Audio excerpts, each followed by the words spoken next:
زاویار نے کہکا لگایا۔ یہ میرا اڈا ہے زاویار، موت کے منہ میں تم آئے ہو۔ او ریئلی؟ That's shocking news. کیا واقعی؟ یہ خبر تو میرے لیے حیران کن ہے۔ تم میرے سامنے بچے ہو زاویار، میں اس کھیل کا پرانا کھلاڑی ہوں۔ ہاں ہاں ہاں ہاں، تم بالکل اتنے پرانے کھلاڑی ہو کہ اب تمہیں ریٹائرمنٹ کی ضرورت ہے۔ ظفر: زاویار تیری زبان بہت چل رہی ہے۔ زاویار: ہاں تجھ سے زیادہ چلتا ہے۔ ظفر: میری پاور کا تجھے اندازہ نہیں ہے۔ زاویار: سر پر کفن باندھنے والے موت سے نہیں ڈرتے ظفر۔ زاویار کے غرانے سے وہاں موجود ہر شخص کا خون خشک ہوا تھا، یہاں تک ظفر کے بھی پسینے چھوٹنے لگے تھے۔ تم کیا سمجھتے ہو زاویار؟ اس طرح گرج برس کر تم ہمیں ڈرا لوگے تو یہ ناممکن ہے۔ تم میرے اڈے میں ہو، یہاں میرا راج چلتا ہے۔ ظفر نے بڑی ہمت جٹا کر کہا۔ ہاں ہاں ہاں ظفر، ذرا باہر نکل کر تو دیکھ، تیری اس اڈے کے چاروں اطراف پولیس کی بھاری نفری تعینات ہے، جہاں بقول تیرا راج چلتا ہے۔ زاویار نے تمسخر اڑایا۔ کچھ دیر میں تابش اور ولی لمبے چوڑے سولجرز کے ساتھ اندر داخل ہوئے تو یکدم ہی وہاں بھگدڑ مچ گئی۔ پری، ارم کہاں ہے؟ دیور جی ارم کو خاور جتوئی اس دروازے کے پیچھے لے گیا تھا، نہ جانے وہ کس حال میں ہوگی۔ ارم کہاں ہو؟ کمرے میں ضرورت سے زیادہ خاموشی تھی۔ تابش کو اس خاموشی سے وحشت ہونے لگی تھی۔ وہ ایک بار پھر سے ارم کو کھونے کا حوصلہ نہیں رکھتا تھا۔ وہ کچھ آگے بڑھا تو فرش پر بکھرے خون نے اس کے خوف میں مزید اضافہ کیا۔ ارم، تابش نے ڈوبتی ہوئی آواز سے پکارا۔ تابش! ارم جو کونے میں چھپی ہوئی کانپ رہی تھی، تابش کی آواز سن کر بھاگتی ہوئی اس کے سینے سے لگی۔ تم ٹھیک ہو؟ ایک پل کے لیے تو میری جان ہی نکل گئی تھی۔ یہ خون کس کا ہے؟ تابش، وہ مر گیا تابش۔ ارم کیا ہوا ہے؟ صحیح سے بتاؤ، تابش نے زور دیتے ہوئے کہا۔ لیکن اس وقت ارم کی حالت ایسی نہیں تھی کہ وہ کچھ بھی بتا پاتی۔ یہ خاور جتوئی کو اپنی آنکھوں سے مرتا ہوا دیکھ کر اس کے ذہن پر کافی گہرا اثر پڑا تھا۔ کیونکہ ارم بہت کمزور دل کی لڑکی تھی، وہ اپنی والدہ کی موت کے بعد بھی ستے کی کیفیت میں مبتلا رہی تھی۔ جب بھی اس کا علاج تابش نے کیا تھا تو وہ ارم کی ذہنی کیفیت سے بہت اچھی طرح واقف تھا۔ میرے بیٹے کو کیا ہوا؟ اسے کہاں لے جا رہے ہو؟ ظفر خاور کی لاش دیکھ کر روتا ہوا بولا۔ پولیس والے خاور جتوئی کی لاش کو پوسٹ مارٹم کے لیے لے کر جا رہے تھے۔ تو نے بچپن میں مجھ سے میرا باپ چھینا تھا نا؟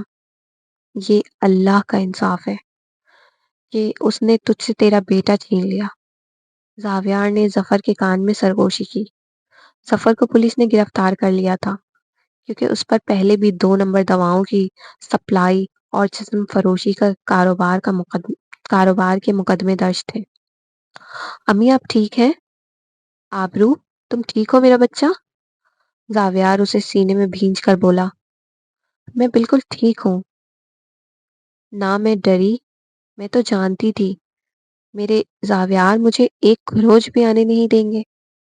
پری بالکل صحیح کہہ رہی ہے، اس نے بہت ہمت سے کام لیا، نہ خود ڈری نہ ہمیں ڈرنے دیا۔ پروین بیگم وہیں پاس کھڑی دونوں کی باتیں سن کر بولی۔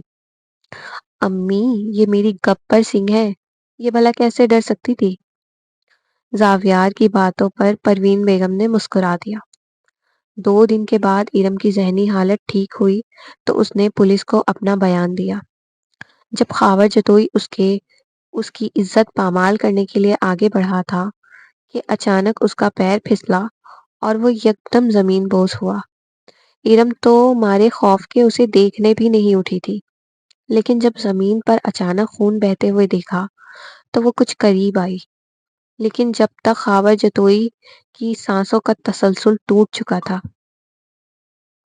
پوسٹ مارٹم سے بھی یہی ثابت ہوا تھا کہ خاور جتوئی کی موت زمین پر اس کا سر ٹکرانے سے ہوئی تھی۔ بعد میں ارم نے تابش کو بتایا کہ جب خاور جتوئی سے بچنے کا اس کے پاس کوئی راستہ نہیں تھا، وہ ذکر خدا میں مشغول ہو گئی تھی، جس کی وجہ سے خاور جتوئی اس کے قریب آنے سے پہلے ہی اس دنیائے فانی سے کوچ کر چکا تھا۔ چونکہ حالات ایسے بن چکے تھے، اس لیے ارم اور تابش کی شادی کو پوسٹ پون کرنا ضروری تھی۔ آج 1 مہینے کے بعد تابش اور ارم کا نکاح تھا، جب سارے معاملات حل ہو چکے تھے۔ زاویار عالم کے بھائی کی شادی تھی، تو شادی بھی ویسی ہی شاہانہ انداز میں ہو رہی تھی۔ بارات بڑی دھوم دھام سے نکلی تھی۔ ہال میں جب زاویار اور آبرو کی انٹری ہوئی تو محفل کی توجہ کا مرکز وہی حسین جوڑی تھی، جسے دیکھ کر ہر کسی کو رشک آتا تھا۔ آبرو نے پروین بیگم کی پسند کا لائٹ پنک کلر کا شرارہ پہنا ہوا تھا، جس میں میچنگ جیولری اور خوبصورت میک اپ میں بے حد حسین لگ رہی تھی، جو پروین بیگم کی ضد پر اس نے پارلر سے کروائی تھی۔ زاویار نے midnight black 3 piece suit میں پنک ٹائی پہنی تھی، جو بالکل آبرو کے شرارے سے میچنگ ہو رہی تھی۔ وہ خوبرو مرد ہمیشہ کی طرح آج بھی اپنی روبدار پرسنالٹی اور مردانہ وجاہت کے ساتھ قہر ڈھا رہا تھا۔ دونوں ایک دوسرے کے ساتھ مکمل طور پر پرفیکٹ لگتے تھے۔ ارم نے بلڈ ریڈ کلر کا شرارہ پہنا ہوا تھا، جس کی ڈیزائن آبرو کے شرارے جیسی تھی۔ پروین بیگم نے دونوں کے لیے ایک ڈیزائن کا شرارہ لیا تھا، لیکن آبرو نے پنک کلر پسند کیا تھا۔ پروین بیگم کی دلی خواہش تھی کہ دونوں ایک جیسا جوڑا پہنے، لیکن آبرو ارم کی دل آزاری کرنا نہیں چاہتی تھی۔ وہ اس بات کو اچھی طرح سمجھتی تھی کہ دلہن ہمیشہ اپنی شادی میں خاص اور الگ نظر آنی چاہیے۔ تابش اسٹیج پر بیٹھا تھا۔ جب میمونہ ارم کو اسٹیج پر لے کر آئی تو تابش اٹھ کر کھڑا ہوا اور ارم کی جانب اپنا ہاتھ بڑھایا، جسے ارم نے تھام لیا۔ قاضی نے نکاح پڑھایا۔ ہنسی خوشی شادی ہو چکی تھی۔ رخصتی کے بعد سب گھر لوٹے۔ آبرو، اب ارم کی ذمہ داری تم پر ہے، میمونہ نے نم آنکھوں سے کہا۔ تم فکر نہ کرو، ارم مجھے بہنوں کی طرح عزیز ہے۔ ویلکم دیورانی جی، آبرو نے ارم کو گھر کے دروازے پر ہی کہا۔ چلے اب ہم نئی دیورانی کے ساتھ کچھ رسم کریں گے۔ رخسانہ بی بی، کھیر کی ڈش لے کر آئیں۔ آبرو کے کہنے پر رخسانہ بی بی کھیر لے آئیں۔ سب ڈرائنگ روم میں موجود تھے۔ اب آپ دونوں کو ایک دوسرے کا جھوٹا کھیر کھانا ہے۔ تابش نے پہلے ارم کو کھلایا، پھر اسی چمچ سے خود بھی کھیر کھایا۔ زاویار نے آبرو کو اشارہ کیا۔ جی بولے، مجھے بھی کھیر کھانی ہے۔ اچھا ابھی دیتی ہوں۔ آبرو میری بات تو سنو۔ زاویار صبر کرے، دے رہی ہوں نا کھیر۔ آبرو، مجھے تمہاری جھوٹی کھیر کھانی ہے۔ زاویار نے آبرو کے کان میں سرگوشی کی۔ اس کی ڈیمانڈ سن کر تو آبرو سر سے پیر کے ناخنوں تک سرخ ہوئی۔ کیا ہوا پری بیٹا، تمہاری طبیعت تو ٹھیک ہے؟ جی امی، میری طبیعت تو بالکل ٹھیک ہے۔ پھر یہ چہرہ اچانک سرخ کیوں ہو گیا؟ وہ ہاں آبرو، بتاؤ کیا ہوا ہے تمہیں؟ زاویار نے شرارت سے کہا۔ امی شاید تھکن کی وجہ سے ہو رہا ہے۔ ہاں ہو سکتا ہے۔ چلو اب بہت رسمیں ہوئی، اب تم سب اپنے اپنے کمرے میں جاؤ، آرام کرو۔ جی امی۔ آبرو ارم کو اس کے کمرے میں لے آئی، اسے بیڈ پر بٹھایا۔ گڈ لک، امید ہے آج کی رات اچھی گزرے گی۔ آبرو، کہو۔ مجھے گھبراہٹ محسوس ہو رہی ہے۔ ہاں، ارم بالکل ریلیکس ہو جاؤ، ایسا ہوتا ہے، مجھے بھی ہوئی تھی جب تمہاری بہن میمونہ نے مجھے سمجھایا تھا۔ ارم نے اسباب میں سر ہلا دیا۔ میری کھیر کہاں ہے؟ آبرو کمرے میں داخل ہوئی تو زاویار نے پہلا سوال کیا۔ اوف، میں تو بھول گئی۔